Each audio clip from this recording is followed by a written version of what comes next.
Hello and welcome to today's online lessons. Let's get stuck in. It's numeracy first of all.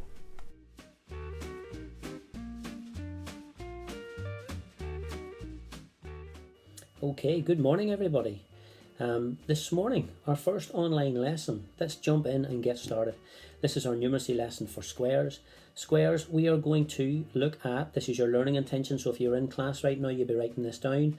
We're going to revise how to convert mixed numbers and improper fractions. So going from improper fractions to mixed numbers and from mixed numbers to improper fractions. Now in my first video yesterday, I talked about terminology and the right technical jargon. So whenever I'm talking today, you'll hear me talk a lot in technical jargon to do with fractions. So make sure if you're asked a question by whoever's at home or you need help, that is the correct type of language that you use to discuss it with them as well. You need to get familiar with the language. Okay, let's jump in. Okay, so let's jump straight in. If you were in my classroom now, squares, you know you would be writing down your learning intention into your book. So go ahead and get that down. Pause the video. Let's take a look then. Here we have our first type of fraction. This is a proper fraction. It looks normal. The numerator, the top number, is smaller than the bottom number, the denominator. So if the numerator is smaller than the bottom number, the denominator, that is a proper fraction. It looks like this, 3/4. 3 parts of the shape is shaded in, so it's 3/4. Let's look at the next one. You can see we have 2 whole shapes. That is where this number comes from. That's your whole number. 2 whole shapes and 3/4 because there's 3 parts shaded in. This is called a mixed number. So now we've got a proper fraction and we now know our mixed number. We're building up this language rightly. Down here we have an improper fraction, but hold on, this looks exactly the same as the fraction above, except we've written it down differently. In this case, what we've done is we've written down how many quarters there are altogether. And when you do that and count them all up, you end up with 11 quarters. Now that is not correct. We do not write things down that way. That's why it's called an improper fraction. The prefix is im, which is the opposite of proper, improper fraction. So our 3 types that we will be looking at are proper fractions, mixed numbers, and improper fractions. Let's turn the page and take a look. So right at the top, I have for you some numbers that I want you to call out as I point to them. Are they proper fractions? Are they mixed numbers? Or are they improper fractions? Right, let's have a look. This one. This one. This one. And over here in this one. Okay, this one of course is a proper fraction. Improper fraction. You've got a whole number and a proper fraction. That is called a mixed number. Proper fraction. Too many on top. The numerator is bigger than the bottom. The denominator, that is an improper fraction. Okay, let's get into the meat of the lesson then. Now, we are going to try changing a mixed number into an improper fraction. But before we do, why? Why are we having to learn this? What's the point? Well, down here, I might ask you a question like, which of these fractions are bigger? Now it's dead hard to tell because they're both represented differently. So what we've got to do is change them so they both are represented the same way. Either both as mixed numbers or both as improper fractions, and then you'll be able to see clearly which is bigger. So let's jump in and take a look at how we do that. 4 2/3, a whole number. With a fraction, we have a mixed number here. Let's deal with the whole number first of all. Change your whole number back into fractions. So we take the 4 and we multiply it by how many fractions we will split it into. 4 times 3 gives us 12. We now have got 12/3. Don't forget we also had 2/3 at the start. 12/3 plus 2/3 gives us 14/3. Ba-boom! We have now changed a mixed number into an improper fraction. So you could tackle a question like that. Which is bigger? 14/3 or 10/3? That would be the 14/3. Okay, one for you to have a go at. Here's a couple of examples. Pause the video. Off you go. Finally, down at the bottom, we are going to take a look at changing an improper fraction to a mixed number. So we're going backwards now. So let's take a look at it. It is similar to an inverse operation because you're moving backwards. 17/5. Now we are improper. The numerator is too heavy compared to the denominator, so it's improper. It looks a bit strange. 17, we're going to see how many fifths we can get out of that. When we divide 17 by 5, we end up with 3 whole things again. Imagine it like 17 pieces of a cake, and every time you take 5 of them and put them together, it makes a whole number. We can do that and make 3 whole cakes. There'll be 2 pieces left over for me to eat, but that also makes 3 and 2 fifths. Excuse my dogs, I am teaching from home. Okay, that is Bella and Honey barking in the background. Now, here is some for you to have a go at. We've got 16 thirds, that's an improper fraction. 24 fifths, improper fraction. 19 eighths. Can you change that into a mixed number, please? Hey, how did you get on? Any clever cookies, any dopey donuts make mistakes? Remember, I am expecting you to make mistakes at this point because we are practicing. We are not perfect. That is the whole point of practice. Now, I want you to go to the comments section or go to your messages and check the squares work. There is some work for you to practice this on now. Go to the squares work, click on it, and you will get a page of work that you need to complete. That is it. Lesson number 1 in numeracy done.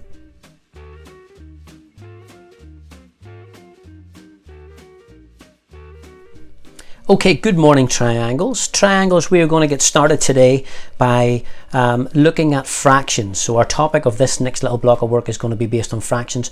Our learning intention for this particular lesson is to be able to change improper fractions to mixed numbers, and then from mixed numbers into improper fractions.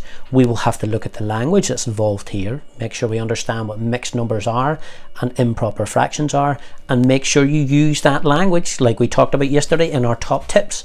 Okay, so if you ask for help, make sure you use that language when you're describing things or having a chat about it. Let's jump in. Okay, triangles, let's jump in. As you can see, if you're in my class right now, we'd be writing this down. Get your learning intention down into your book. It's a bit of a long one. It'll take you a wee minute. Pause the video. Get that down. Okay, let's have a look then. Further down here, we're going to take a look at mixed fractions and improper fractions. Let's see, what have we got? We have a whole shape that's divided into quarters. We have another whole shape that's divided into quarters, and we have another shape that's divided into quarters, but it's not a whole shape. This whole shape is 1, 2, 2 whole shapes. Okay, that's where that whole number comes from, because you've got 2 whole shapes. Even though they're made of quarters, they're complete, so you get 2 whole shapes. Over here, you have 3 quarters. That's where your 3 quarters comes from. 2 whole shapes, 3 quarters. That is a mixed fraction because it contains proper fractions, as you would see written down normally, and a whole number, so it's mixed from whole numbers and proper fractions. You've got yourself a mixed fraction. Now, improper fraction. Let's see what this is. Look back at our shape. How many quarters in that shape? That's right, there are 4 quarters in that shape. How many quarters are there in 2 holes now? There are 8 quarters in 2 holes. How many quarters are there in 2 holes and 3 quarters? When you add those all together, you end up with 11 quarters. Now that looks weird. We do not normally record things like that. That looks very strange. The top number is bigger than the bottom number. That is an improper fraction. Now we've done work on prefixes. Im is the prefix which turns things into the opposite. So improper means the opposite of proper. It's improper, it's not quite right, it's an improper fraction. Okay, let's see how we're going to use these in today's lessons once we get into the work. We have got 4 and a half, 4 whole things and a half. To change that all the way down to get to an improper fraction, let's take a look at the steps. First of all, let's deal with our whole numbers. Forget about the half for now. You've got 4 halves, so 4 times 2, because each of those shapes, each one of those whole numbers are made up of 2 parts, the halves. So 4 times 2 gives you 8. So for 4 cakes split in half, each one of them, you would end up with 8 halves altogether. Now don't forget we had 1 half to begin with. So let's add that half back on. 8 halves plus 1 half gives us 9 halves, and we end up with an improper fraction. So we've gone from a mixed number to an improper fraction. Let's take a look at it again down here. 3 and 4/6. Let's deal with the whole number first. Each one of those whole numbers is going to be made up of 6 parts. So it's 3 times 6, 3 whole things put into halves. 3 times 6 gives us 18 parts now, 18/6. But we need to add the original parts that we had as well, the 4/6, which gives us 18 plus 4, we have 22/6. We end up with an improper number, or an improper fraction, sorry. Okay. Take a look at this one down here. What have we got? That's right, we've got ourselves an improper fraction because it's bigger on top than it is below. This is 34/10. It even sounds strange to say 34/10. Let's take it as an improper fraction and change it back into a whole number. A mixed fraction. So let's take a look at it. 34/10. The first thing we do is we try and see how many tenths we can get out of the 34/10. A better way of explaining this would be, I have a cake and the cakes are cut into 34 pieces.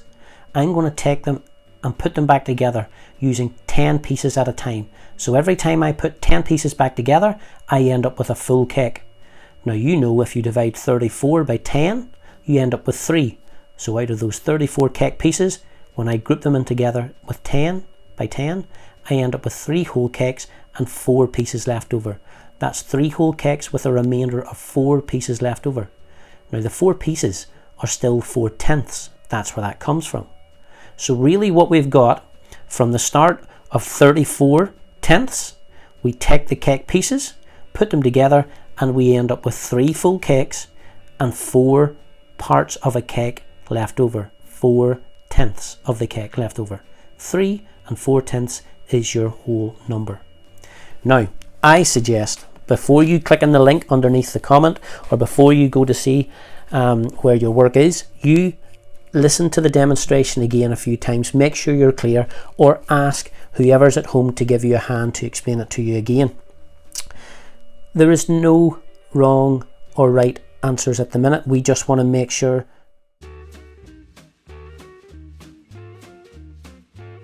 Okay, good morning circles. Let's get stuck in.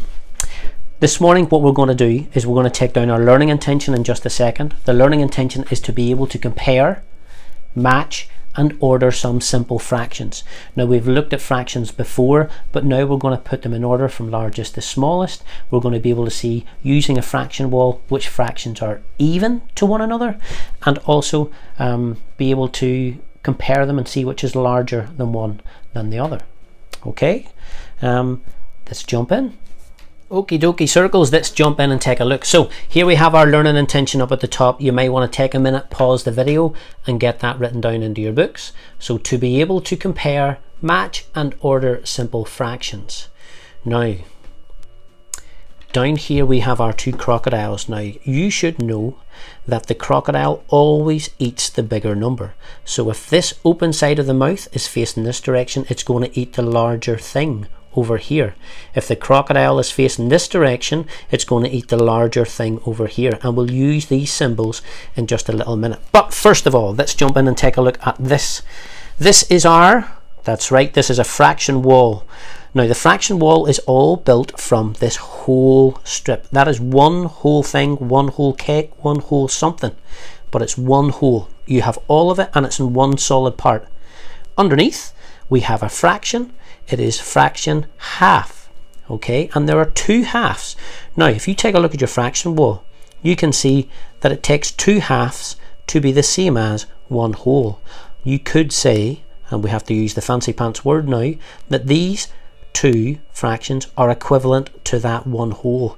So 2 halves are equivalent to a whole, or 2 halves are the same as a whole.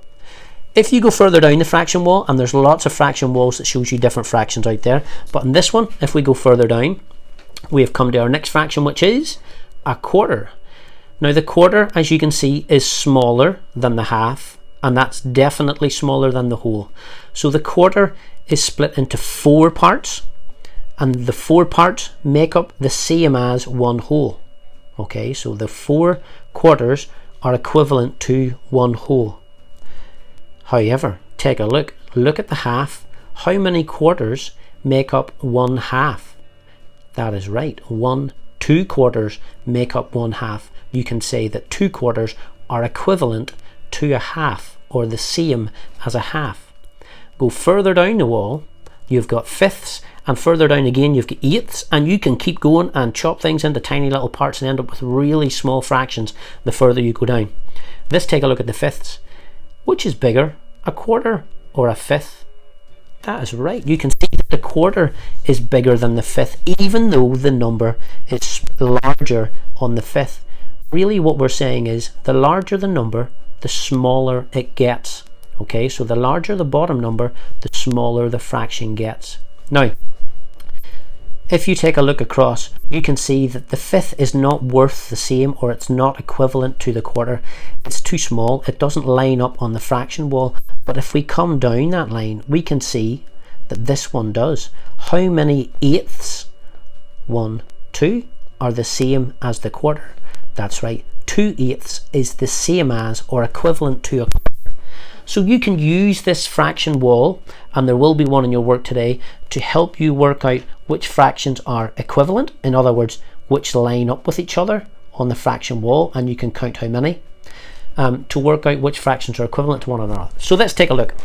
For example, if you had 2 quarters, 1, 2, how many eighths would be the same as that or equivalent to that? Let's go to the end of 2 quarters. 1, 2, right to there, right to that line. Drop down, have a look. We've got 1, 2, 3, 4 eighths is the same as those 2 quarters because it lines up on the fraction wall. The fifths don't line up. Okay, they definitely don't line up. The half, however, it also lines up with the 2 quarters right there. Look, those lines there and there line up with that. So you could even say 1/2 is equivalent to 2 quarters, which is the same as 4 eighths. Now, let's not make it too complicated. Let's look at a simple diagram that explains that. So here we have those parts of the wall pulled out and stacked up on top of each other. I've got this piece, the whole thing is split into 4 parts. That's your bottom number, and 2 of them are shaded in. That's your top number. So you have 2 quarters. Over here, the whole thing is split into 8 parts, and I have 4 of them shaded in. I have 4 eighths. Over here, I have 2 parts. 1 of them is shaded in. I have 1/2. Which is the bigger? That is right. There is no bigger. They are exactly the same. If I said to you, here's my chocolate bar. Do you want 2 quarters? Do you want 4 eighths? Or do you want 1/2? Which one would you take? Hopefully, you would know that it does not matter. They are exactly the same size. Okay, and that's what you use your fraction wall for. So we can say 2 quarters are the same as 4 eighths. You could even say 1/2 is the same as 2 quarters, because all of these are the same. Now, let's bring the crocodiles back into play right at the top. Remember, the crocodiles always eat the bigger fraction, the bigger number. So we've got 2 quarters. Is that bigger or smaller than 2 fifths? Let's go to our fraction wall. 2 quarters, 1, 2. Go to the end of it, go down here. It doesn't line up on the fifths, but is it bigger? Is that bigger or longer than 2 fifths? Take a look. The fifths only goes to there. The quarters goes to there. Which is bigger? That is right. 2 quarters is bigger than 2 fifths. So down here, what would that look like? The bigger number is over here. So our crocodile is eating this number, this fraction, sorry, over here, because it is the bigger one. 2 quarters is bigger than 2 fifths. So your mouth of the crocodile would be facing that way. Okay, now you're going to attempt some questions based on the fraction wall, looking for fractions that are the same. You're going to try and put some fractions in order, and you're going to match some fractions up, and you will be using our large crocodiles as well. So good luck, circles. Well, that is our squares, sorry, our triangles and circles. You've all got a challenge now to try today on fractions. Tomorrow we'll build upon that and we'll try something a little bit trickier, but that is hopefully a good start for us, revising some things we already knew and maybe some new knowledge as well. Next, we're going to move on to literacy.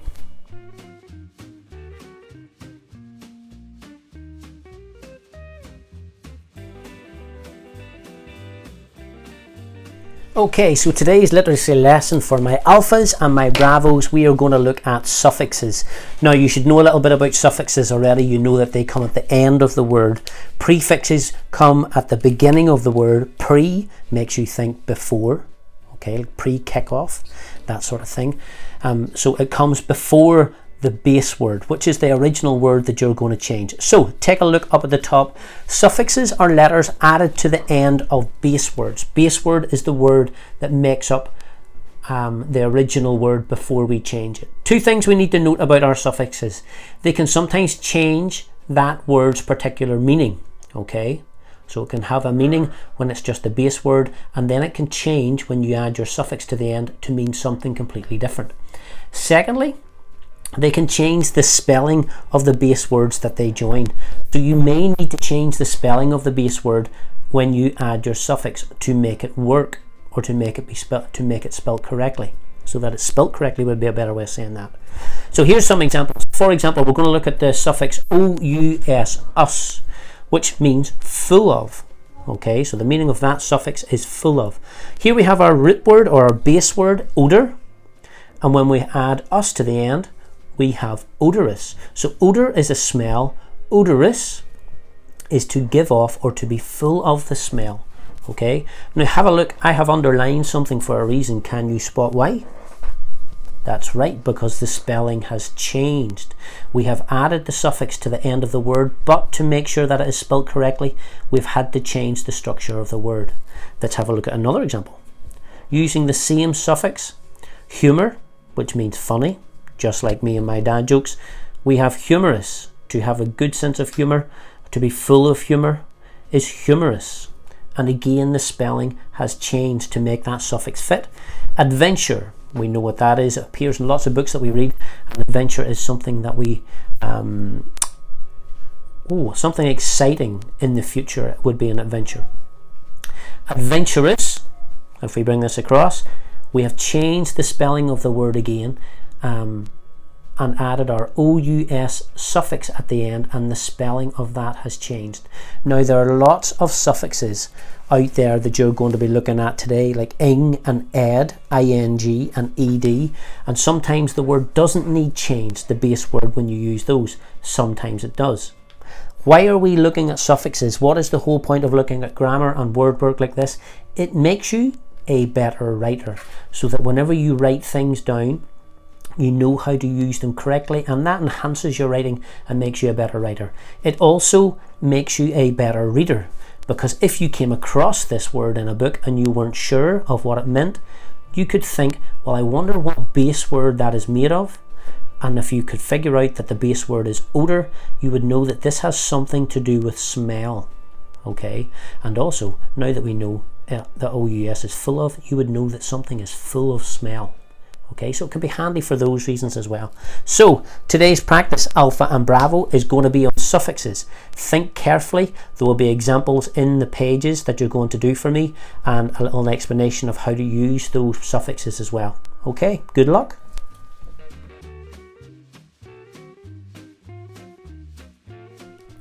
Okay, Charlies, let's take a look at your work today. Charlies, we are looking at plurals, which means, that's right, more than one of something.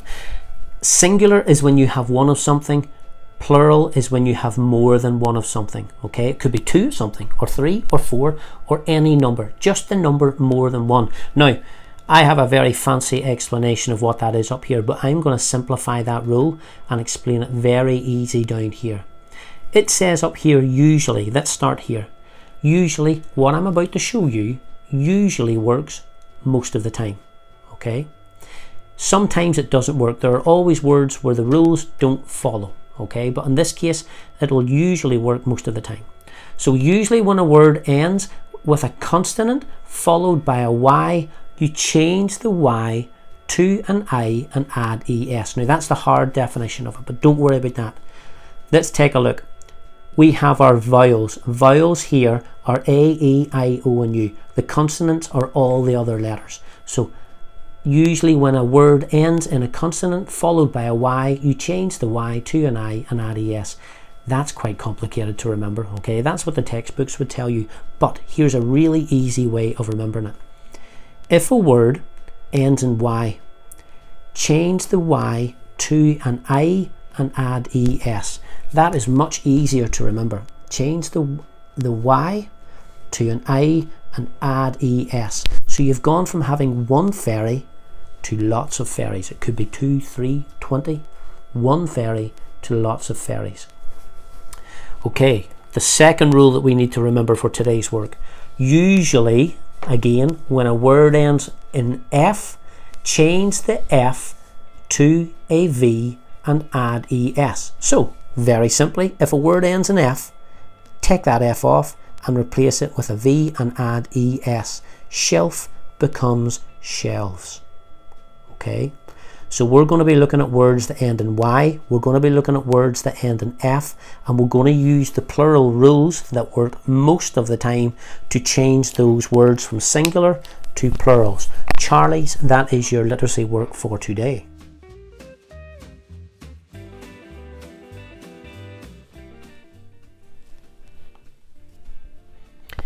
Okay, time for our topic challenge of the day. Now, we are going to be looking at planets. Planets in our solar system. There are 8 planets in our solar system. You will probably Google and find out that some people say 9, but you've got to find out why there are only 8 planets in our solar system. I would like you to create a planet fact file for each one of these 8 planets. Okay, so name the planet, give me a little description of the planet, a fascinating fact about the planet, and then draw an illustration. This is a research task. So I would use half of one of your pages for each planet. So you're going to use 4 pages for all 8 planets, having all that information that you see in the picture in front of you. The planet's name, the description, the fascinating fact, and an illustration. Now, be careful when you go onto the internet on your tablets. Surf the internet safely and use the correct search terms in Google, and don't get lost. It can be very easy to go on looking for one thing, get distracted, and before you know it, 2 hours later you're looking at goats that fall over, and it's hilarious to look at and to watch, but you will have no work done. Okay, so stay focused on the task. Do not get lost in the internet. Good luck.